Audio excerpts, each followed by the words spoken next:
Ulam yung panahon ngayon, no? So, skip tayo ng terwid. So, lagay tayo ng konti lang muna. Kalahati lang. Kalahati lang ng terwid. Okay, tapos, saka tayo papalagay ng tubig.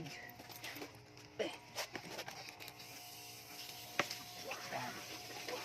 Hintay natin kalahati. Yan, hintay natin kalahati. Hintay natin kalahati. Dahil natin ilagay ang ating terwid. Yan lang. Para mekos-mekos.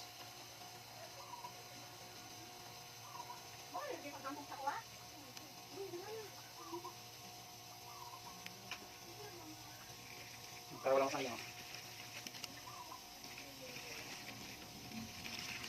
Okay. Hintayin na natin mapuno.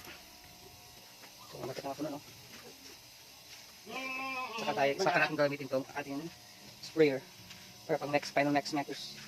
So, last natin gagawin dito. Para ma-mekos-mekos ang total.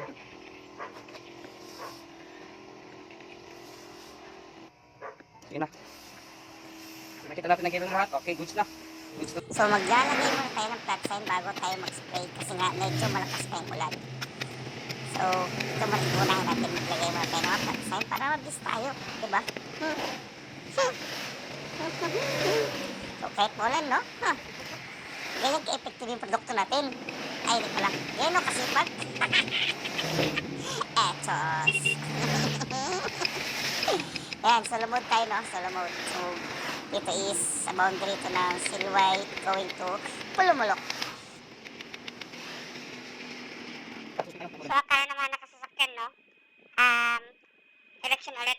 Kasi nauna na ako naglagay ng mga flat sign.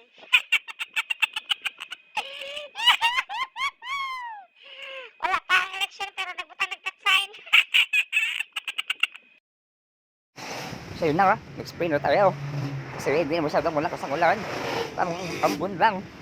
So, kahit na 30 minutes to, ano lang yan. Sigurado sa clear patay ang damo na yan. So ito na nga, binibilisan natin kasi yun, nakikipag-contest tayo sa ulan. Mahirap na. So, i-fast forward ko na at ibilisan ko na yung trabaho ko. Mahirap na kasi yan ang ulan, ang malakas. Baka hanapin nyo kung sino na nalagay. Patay ako dito sa DPWH sa starring mukha ko.